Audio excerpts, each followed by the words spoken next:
Hello, good morning. आपको मेरी voice आ रही है? बताएं। वॉइस आ रही है, बताओ सविता जी। हेलो।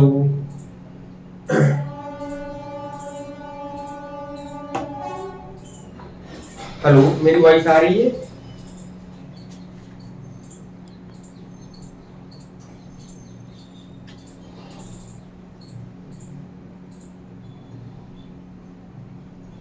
चलिए, गुड मॉर्निंग सभी को, जय हिंद।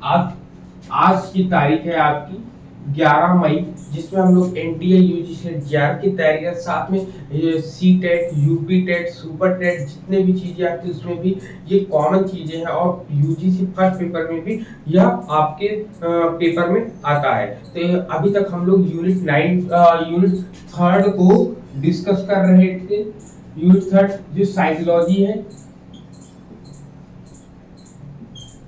साइकोलॉजी है, इसमें हम लोग अभी तक हम लोगों ने जो डिस्कस किया है उसमें हम लोग इंटेलिजेंस पर चल रहे थे, और इंटेलिजेंस की कल हम लोगों ने गिलफर्ड की 3 डायमेंशन थ्योरी को डिस्कस कर लिया था क्लास में।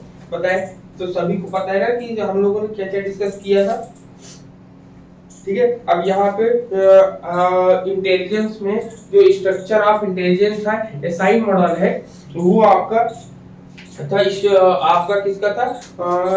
गिलफर्ड का था। गिलफर्ड के बारे में हम लोगों ने काफी चीज डिस्कस कर ली थी। अब नेक्स्ट चलते हैं। नेक्स्ट आती है जो आपका आता है, वो आता है आपका हायरार्किकल अप्रोच। तो हायरार्किकल अप्रोच किसका है आपको पता होना चाहिए कि हायरार्किकल अप्रोच किसका होगा। ठीक, हायरार्किकल अप्रोच की अगर हम बात करते हैं तो हायरार्किकल अप्रोच किसका हो जाएगा? बर्ट एवं वर्नन की। हायरार्किकल अप्रोच, हायरार्किकल अप्रोच की बात करेंगे, इसको बोलते हैं पदानुक्रमिक सिद्धांत बोलते हैं। क्या बोलते हैं? पदानुक्रमिक सिद्धांत बोलते हैं।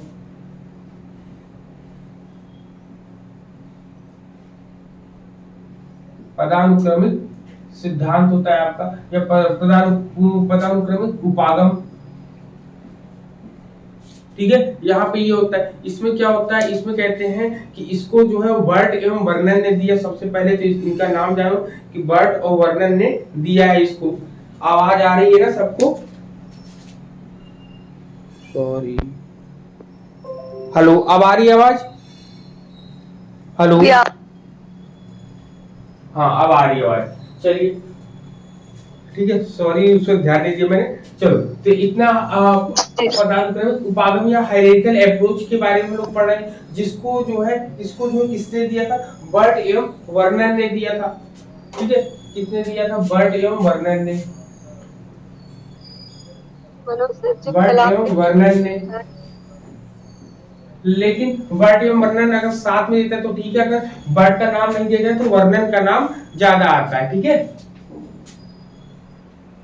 वर्णन, इसका इनका नाम जो है ज्यादा आता है इसमें। ठीक है, इसमें क्या आता है, अब इसके बारे में सबसे पहले पढ़ेंगे कि होता क्या चीज, इसके बारे में समझेंगे, जानेंगे। सबसे पहले इसमें कहते हैं कि इसको जो है बर्ट एवं वर्णन ने बताया है, और एक पेड़ के समान तुलना करके इसको बताया। इसके स्ट्रक्चर को जो बनाया है एक पेड़ के समान इन्होंने बनाकर बताया है। कहते कि when it is a small, when it is a small plant, its thick thick thick trunk, ठीक है, thick trunk appear to be the primary part. कहते हैं कि इसमें इसका इसका पौधा जो है मोटा तथा मोटा तना तथा प्राथमिक भाग प्रतीक होता है। अब चलो इसके स्ट्रक्चर को कुल मिला के इसके स्ट्रक्चर को बनाएंगे, तभी हम लोग इसके बारे में समझ पाएंगे कि ये होगा क्या। ठीक है, इसके स्ट्रक्चर के बारे में हम बनाएंगे, तभी हम समझ पाएंगे कि इसमें होगा क्या चीजें आपकी।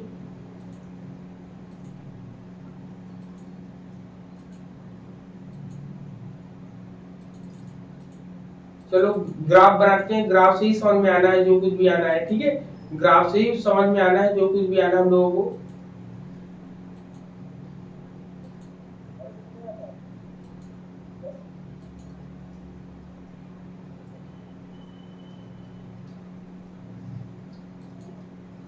जो कल आपने बताया था, हाँ उसमें 2 और जोड़े गए ना।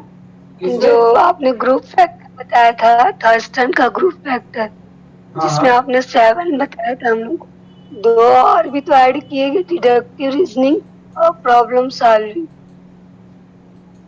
उसमें क्या था? 2 और नए ऐड किए गए थे। हाँ हाँ, पहला डिडक्टिव रीजनिंग और दूसरा है problem solving ability. Problem solving ability. हाँ सर। अच्छा, चलो उसको भी जुड़वा दे। मतलब कल जो आप कह रहे थे उसमें किसमें जोड़ने कह रहे थे? थर्स्टन की थर्स्टन थ्योरी में, में। थर्स्टन के ग्रुप फैक्टर थ्योरी में। हाँ, थर्स्टन ग्रुप फैक्टर थ्योरी में सात हम लोगों ने पढ़े थे एलिमेंट्स। दो एलिमेंट्स मैंने बताया था कि वो आपका किस में पड़ेगा, दो एलिमेंट्स किसी और में पढ़ने को मैंने बताया था ना।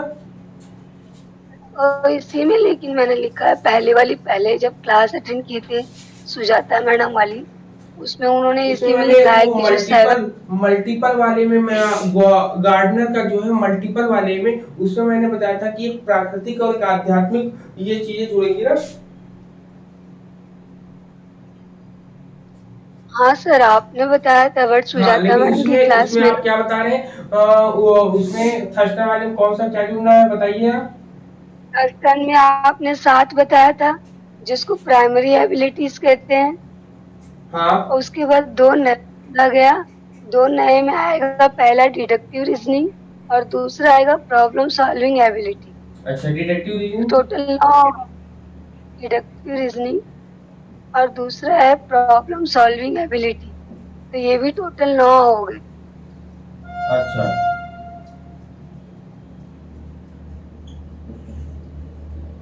Problem solving ability. जी सर। तो ये दो चीजें हैं जो थर्स्टन में कल हम लोगों ने सात एलिमेंट्स उसके पढ़े थे, सात कारक पढ़े थे। उसके साथ ये ग्रुप फैक्टर थ्योरी थी आपकी, ग्रुप। ये 7, पहला वाला स्टार्टिंग का 7 जो है वो कहलाएगा 7 प्राइमरी एबिलिटीज, और 2 नए जोड़े गए बाद में। जी, इसको तो टोटल मिला के इसमें 9 हो जाएंगे, टोटल 9 ये आपके यहाँ पर से ग्रुप फैक्टर थ्योरी में जो कि थर्स्टन ने दिया है। हम लोगों ने कल सात जो है एलिमेंट्स की बात करी थी, उसमें सात क्या नंबर 8 पर ये है, नंबर 9 पर ये है। इन दोनों को भी आप लोग उसके उसके साथ ऐड कर लेना, नोट कर लेना। ठीक है, ये हो गया आपका यस। क्लियर। उसको हम लोग नोट कर लेंगे हम लोग।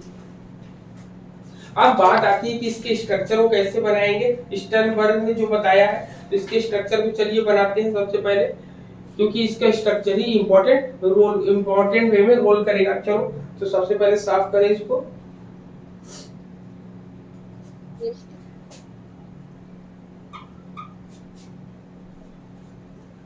एग्जाम में जो आता है इसका नाम ही केवल पूछा जाता है कि हायरार्किकल अप्रोच किसने दिया था। ठीक है, इनका नाम ही केवल आता है कि हायरार्किकल अप्रोच किसने दिया। ठीक, तो चलो सबसे पहले क्या होता है, जनरल आता है आपका। सबसे पहले क्या आता है, जनरल आता है। ठीक है, जनरल को जी बोलते हैं हम लोग। ठीक है, ये पहला बनेगा आपका, ग्राफ बनेगा। सबसे पहले जनरल, जनरल से आपका ये दो आपके बनेंगे। ठीक, सबसे पहला बनेगा जिसको बोलते हैं मेजर ग्रुप फैक्टर, इसको बोलते हैं मेजर ग्रुप फैक्टर।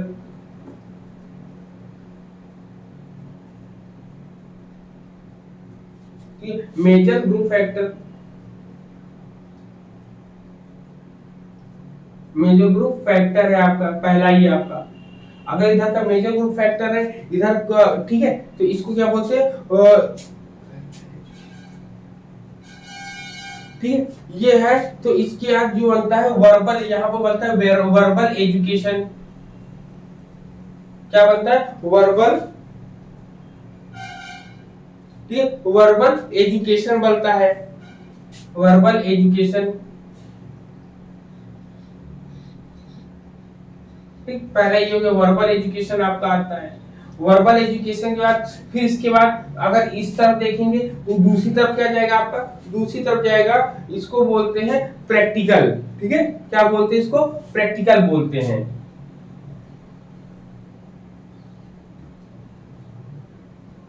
प्रैक्टिकल में ये आपका काम करेगा सबसे पहले। ठीक, प्रैक्टिकल वे में काम करने के साथ इसको हम क्या बोलते हैं आपको, ठीक है। ये दो चीजें आपकी बनेंगी। अब इसके बाद ग्राफ बनेंगे जो तीन आपके ऐसे बनेंगे आपकी, ठीक। कौन कौन से बनेंगे आपका, एक बताइए, ठीक है बताओ। इसमें सबसे पहले वर्बल बनेगा,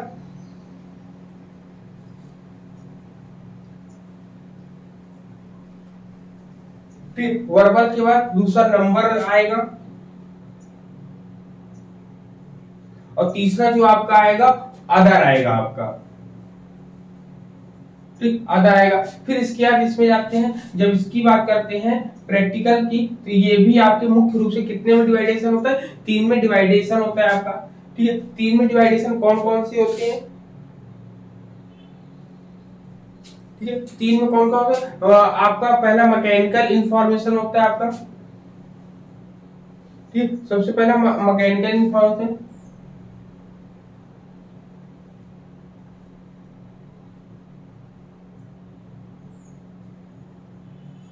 मैकेनिकल इंफॉर्मेशन होता है। दूसरे की बात करेंगे तो दूसरा आपका होता है स्पेटियल होता है आपका, स्पेटियल होता है। और तीसरा जो बात करते हैं मैनुअल होता है आपका, ठीक, मैनुअल होता है आपका, ठीक। ये होता है, इसको वी एन और ओ बोलते हैं, ठीक, वी एन और ओ बोलते हैं हम लोग, ठीक है। यहाँ पर ये इसको ऐसे हम शो कर लेते हैं, ठीक है। इतने पॉइंट्स क्लियर हो रहे हैं सबको, बताओ। जी सर।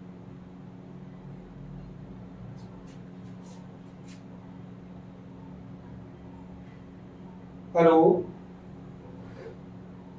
हाँ सर, आ रही हाँ हाँ, आवाज आ रही। इतने पॉइंट्स क्लियर हो रहा, चलो ठीक है।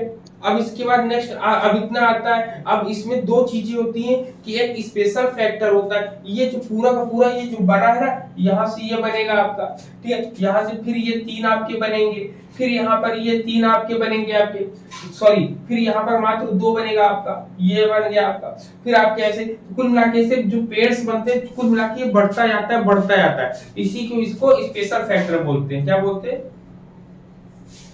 स्पेशल फैक्टर बोलते हैं, ठीक। ये है, लेकिन आपको एग्जाम में जो कहलाएगा, केवल इसका नाम ही पूछता है कि क्या है ये, ठीक है। ये पूछता है बस, और कुछ नहीं पूछता है,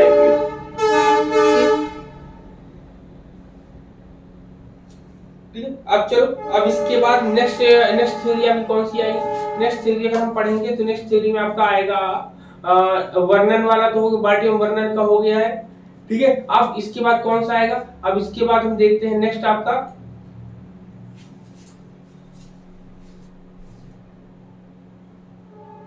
चलो अब इसके बाद आपके सिलेबस में जो आएगा, वो सिलेबस के अकॉर्डिंग आपका क्या है बताओ, उस सिलेबस देखिए जरा।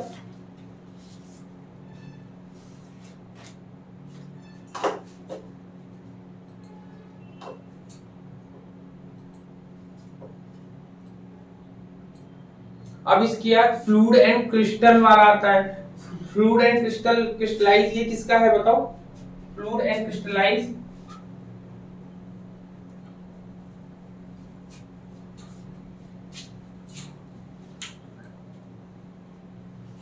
तरल ठोस वाला जो आता है, ये किसका है, तरल और ठोस। तो फ्लूइड एंड क्रिस्टलाइज जो है कैटल्स का आता है, ठीक है। उनमें क्या नाम आता है कि कैटल ने क्या, कैटल का जो है कौन सा बुद्धि का कौन सा सिद्धांत है, तो कैटल का बुद्धि का सिद्धांत जो है आपको मैंने बता रखा हूँ, कैटल का, हाँ कैटल का सिद्धांत का नाम क्या, बुद्धि सिद्धांत का नाम तरल ठोस, ठीक है। क्या नाम है, तरल और ठोस, जिसको फ्लूइड और क्रिस्टलाइज कहते हैं। क्या बोलते हैं, तरल और ठोस। तरल और ठोस बोलते हैं हम लोग। देखो सबसे पहले अब बोलते हैं fluid and crystallize, fluid and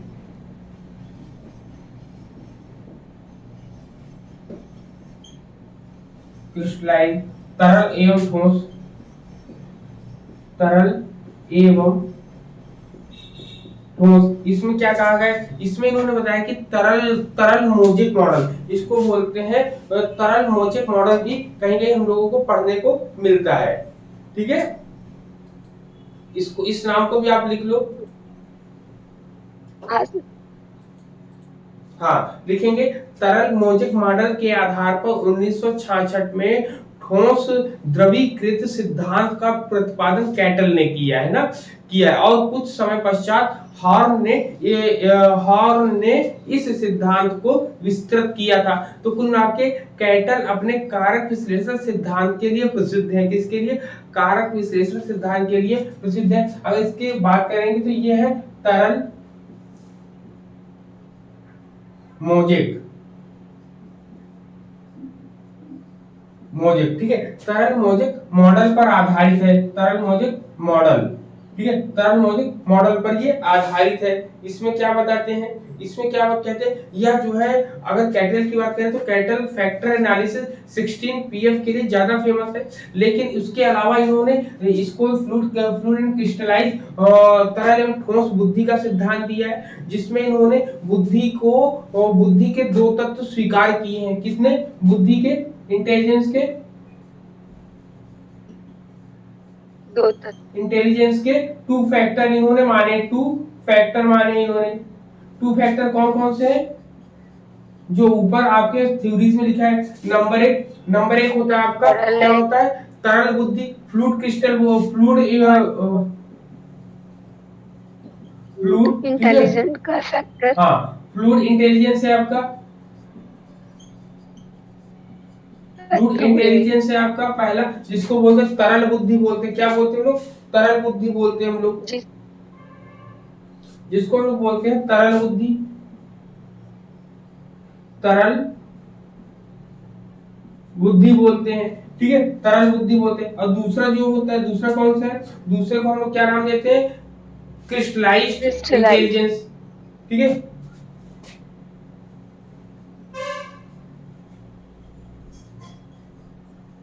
crystallised intelligence,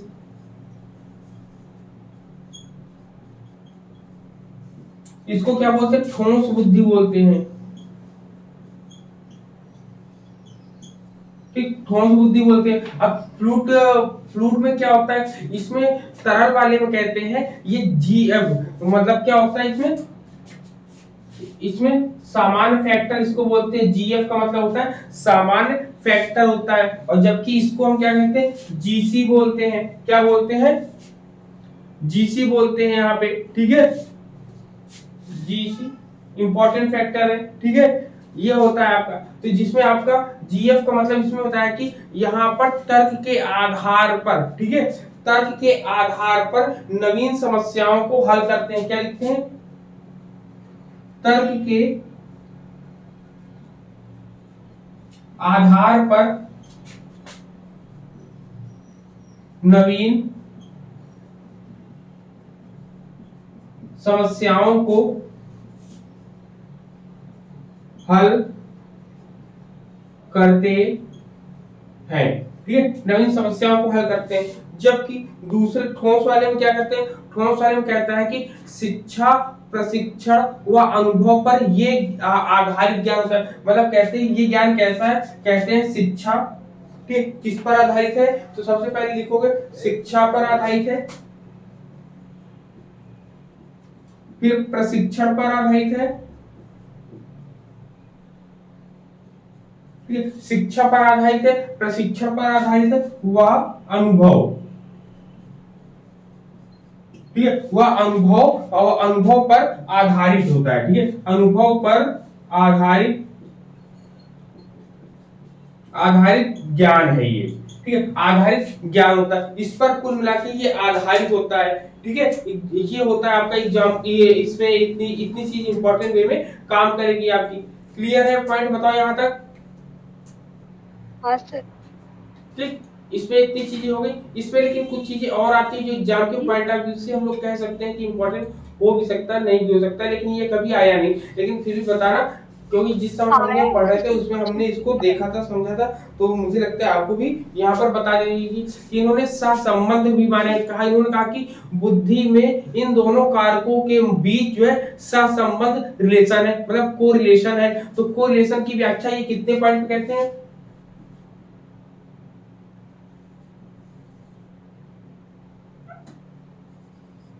correlation की अगर बात करेंगे, सहसंबंध की बात करेंगे, तो इनका सहसंबंध कितने पर है? 0.50 पर ये सहसंबंध कोरिलेशन मानते हैं, इसकी अवस्था में बताते हैं। फिर इसमें जीएफ और जीसी जो है, जीएफ के बारे में और क्या बताया है?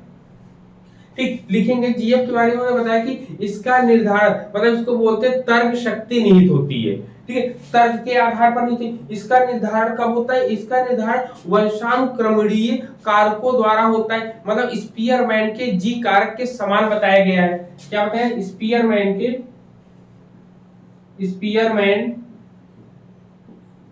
के जी कारक के समान बताया गया है। ये लाइन आपकी एग्जाम में आ चुकी है, ये भी लाइन आपका एग्जाम में आ चुका है। ठीक है, तो इसलिए इन सब लाइनों को बहुत ध्यान से देखना है। फिर कहता है, इसमें कहता है कि इसमें जो है यह जो है केंद्रीय तंत्रिका तंत्र के प्रभावों पर निर्भर होता है, मतलब अशाब्दिक सांस्कृतिक युक्तों पर आधारित होता है आपका। ये क्लियर है ये पॉइंट? ठीक है, ये हो गया आपका। फिर इसमें कहता है जीसी में क्या होता है? जीसी के बारे में अगर हम बात करेंगे तो ये किसके साथ कहता है? ये कहता है आयु के साथ प्रभावित नहीं होता, जबकि ये आयु के साथ प्रभावित होता है। ये कहते हैं आयु के साथ प्रभावित नहीं होता है। कहते हैं इसका निर्धारण जो है व्यक्ति के पर्यावरणीय कारकों द्वारा होता है।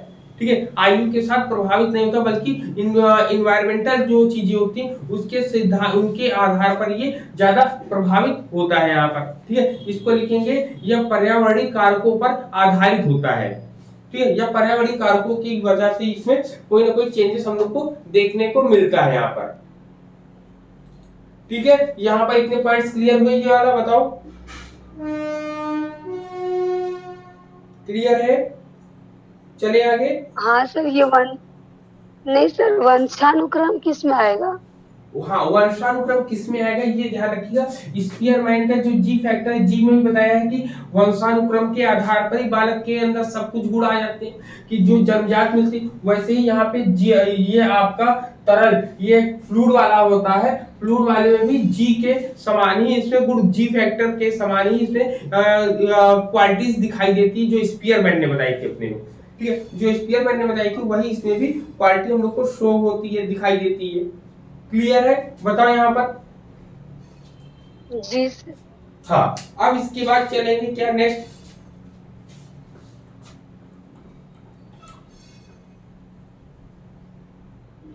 अब नेक्स्ट आपका क्या आएगा? नेक्स्ट में देखते हैं।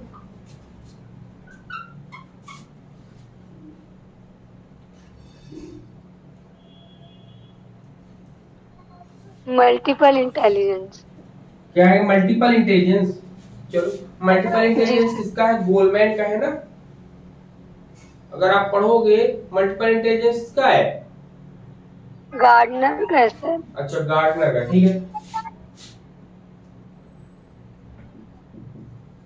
Multiple intelligence.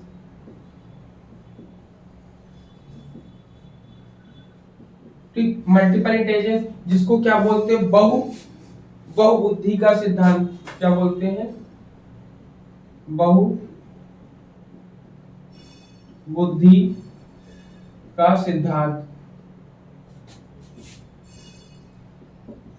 ठीक, बहुबुद्धि के सिद्धांत जब हम बात करते हैं तो इसमें क्या होता है? ये जो है हावर्ड गार्डनर ने 1980 के आसपास एक शोध किया था। कब किया था? 1980 के आसपास।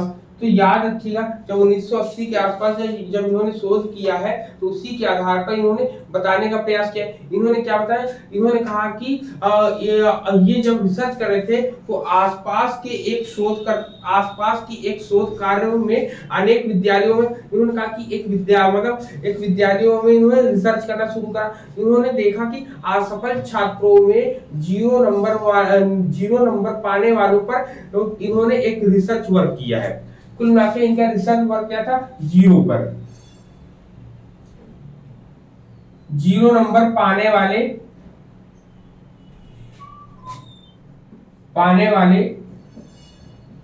विद्यार्थी स्टूडेंट्स पर किया है, छात्रों पर किया है।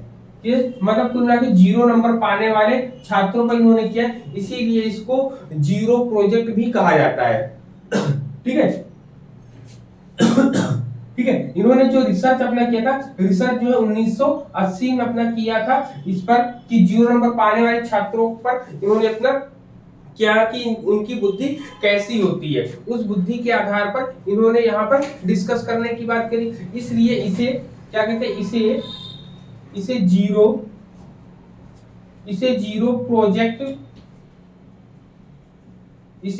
प्रोजेक्ट भी कहा जाता है। ठीक है, जीरो प्रोजेक्ट भी कहा जाता है। और इसी की वजह से 1983 में ये जो है सिद्धांत बनकर आया, बहुबुद्धि का सिद्धांत बनकर आया। ठीक, तब जाके इसका प्रतिपादन किया। तो गार्डनर ने कहा कि बुद्धि एकाकी ना होकर बहुप्रकारी होती है। मतलब बुद्धि जो है सिंगल नहीं होती है, बुद्धि में कई अनेक प्रकार, बुद्धि के जो है अनेक प्रकार होते हैं। कोई कहे कि एक ही कारक, एक ही तत्व है, तो ऐसा नहीं, उन्होंने उसको नकारा। उन्होंने कहा, गार्डनर ने क्या कहा, गार्डनर ने कहा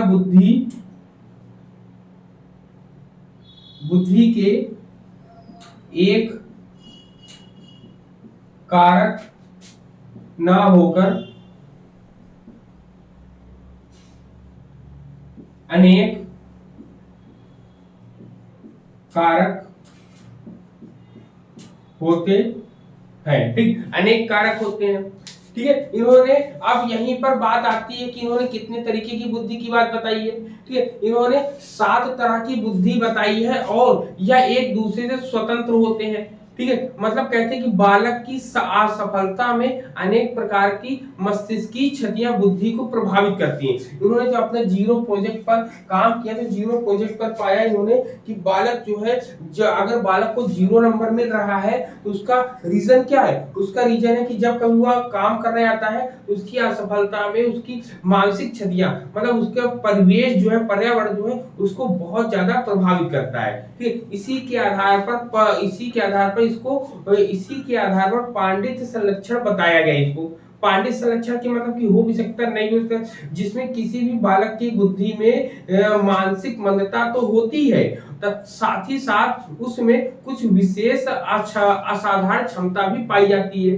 ठीक है, इन्होंने क्या बताया है, गार्डनर ने कहा कि बालक के अंदर जो है फेल तो हो रहा है, लेकिन उसके अंदर एक ऐसी एबिलिटी होती है जो और लोगों से भिन्न करती है। तो इसी को इन्होंने 7 प्रकार की बुद्धि बताई है। फिर बाद में इन्होंने और जोड़ा था। ठीक है, 7 प्रकार की बुद्धि कौन कौन सी है बताओ। म्यूजिकल है, हाँ, लॉजिकल है, स्पेक्ट्रल है, इंटर और इंट्रा है, वर्बल है और काइनेस्टिक है। टोटल 7 है। जी सर। चलो 7 को लिख देते हैं। सबसे पहले आपने बोला शाब्दिक या भाषाई होती है। पहले वाले में क्या लिखेंगे, लिंग्विस्टिक। ठीक है, सबसे पहला लिंग्विस्टिक होता है।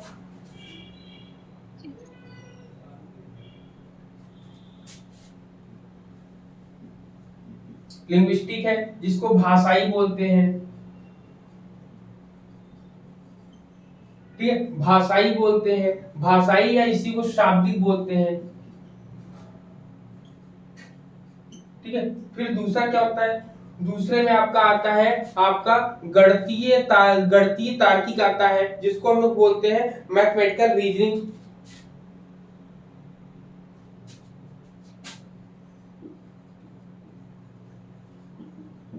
मैथमेटिकल रीजनिंग,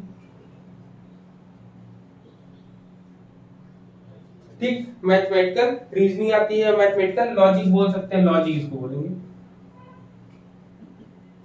ठीक। लेकिन गणितीय तर्क, गणितीय तर्क इसको बोलते हैं, ठीक है। फिर नंबर 3 पे बात करेंगे। नंबर 3 पे आपको क्या आएगा? नंबर 3 पे आएगा आपका दृश्य या स्थानगत। क्या आएगा आपका? आएगा दृश्य या स्थानगत, जिसको क्या बोलते हैं? स्पैटियल बोलते हैं, स्पैटियल बोलते हैं, दृश्य या स्थानगत बोलते हैं, ठीक है। फिर नंबर 4 पर हम बात करेंगे। नंबर 4 पे क्या आएगा आपका? नंबर 4 पे इसको बोलते हैं म्यूजिकल आता है, नंबर 4 पे, ठीक है। नंबर 4 पे आपको क्या आएगा? नंबर 4 पे ये म्यूजिकल आपका आएगा, क्लियर? क्या आएगा? म्यूजिकल, म्यूजिकल या म्यूजिक जैसे लिखते हैं म्यूजिकल, म्यूजिकल को संगीत वाला बोलते हैं, संगीत हो जाएगा। फिर नंबर 5 पर आपका क्या आएगा? नंबर 5 पे इन्होंने शारीरिक गतिकी बोला, इन्होंने क्या बोला है? शारीरिक गतिकी को इंग्लिश में क्या बोलेंगे बताओ? बॉडी काइनेटिक, हाँ बॉडी काइनेटिक, हाँ बॉडी काइनेटिक, सही है इसका, हाँ ठीक है। बॉडी काइनेटिक्स की बात करेंगे।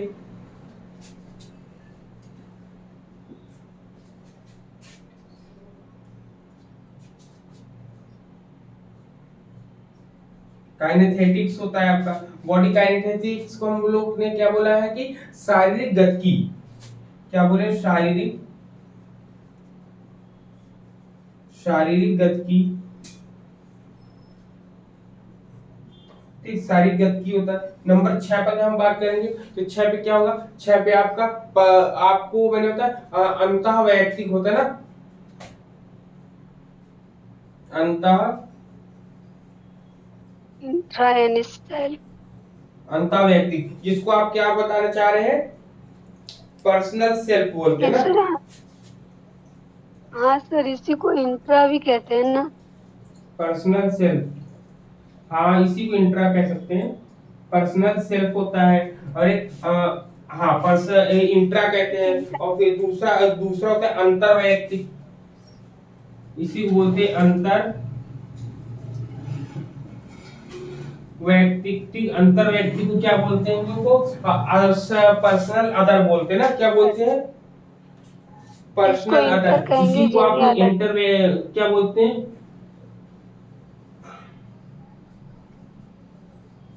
इंटरपर्सनल होता है, इंट्रापर्सनल होता है। तो ये इंटरपर्सनल कौन सा होगा, इंट्रापर्सनल कौन सा होगा बताओ?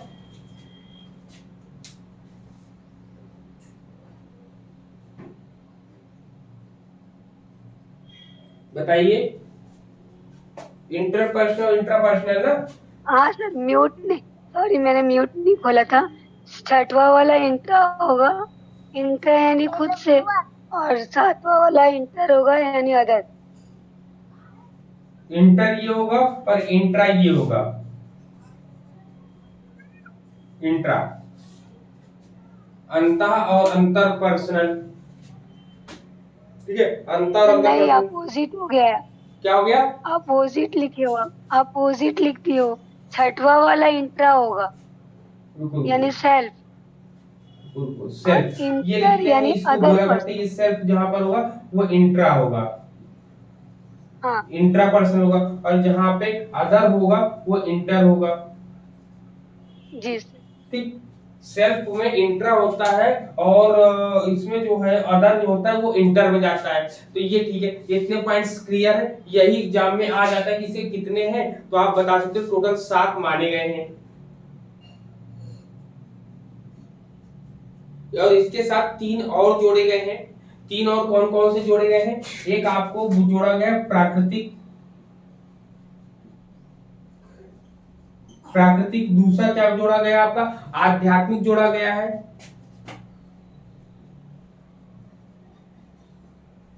आध्यात्मिक जोड़ा गया है, और तीसरा क्या जोड़ा गया है, अस्तित्ववादी। ठीक है, अस्तित्ववादी जोड़ा गया है, वादी। ठीक है, ये तीन और इसमें ऐड किए गए हैं। ठीक है, नेचुरल हो गया आपका, स्पिरिचुअल हो गया, और आपका एक्जिस्टेंशियलिज्म हो गया आपका, ये तीन और इसमें जोड़ दिए गए हैं। क्लियर है, बताओ, जी सर। है ना? तो यहाँ पर ये हो गया।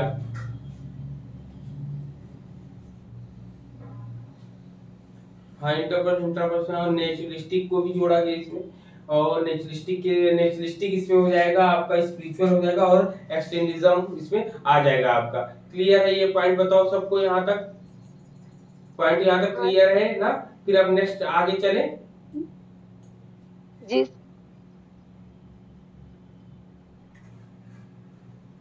अब इसके बाद आपका क्या आएगा बताओ? इसके बाद आपका गोलमैन का आएगा ना। गोलमैन की कौन सी बुद्धि है? सामवेगिक। Emotional intelligence. हाँ, इमोशनल इंटेलिजेंस की बात करेंगे हम लोग। किसकी बात करेंगे? इमोशनल इंटेलिजेंस की। तो चलो इमोशनल इंटेलिजेंस हम लोग बात कर लेते हैं। सर क्लास में नहीं आया है कोई। हाँ हाँ, वही देख रहे हैं ना, चलो जाने दो।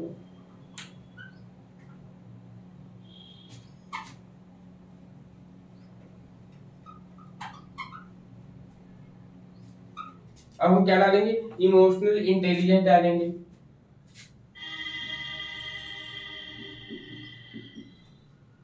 इमोशनल इंटेलिजेंस, ठीक है, जिसको भावात्मक या सांवेगिक बुद्धि बोलते हैं। भावात्मक या सांवेगिक, ठीक, भावात्मक या सांवेगिक बुद्धि बोलते हैं। इसको किसने दिया था? इसको दिया था गोलमैन ने दिया था। ठीक है, किसने दिया था? आपका गोलमैन ने इसको दिया था। जी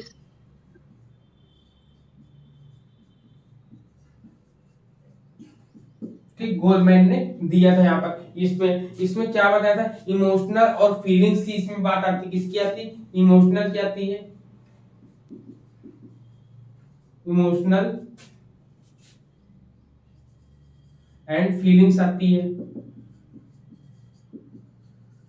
फीलिंग्स आती है। और इसमें इसमें क्या पॉइंट बताया था? इसमें सेल्फ अवेयरनेस, सेल्फ मैनेजमेंट, और सेल्फ क्या बताया था? और क्या बताया था? सेल्फ अवेयरनेस होता है, सेल्फ मैनेजमेंट होता है, फिर इसके बाद और क्या होता है? सेल्फ मैनेजमेंट के बाद यही दो चीजें ज्यादा इंपॉर्टेंट वे ये बोलते हैं। ठीक है, अब कैसे बताएंगे? इसमें जो है दो तरीके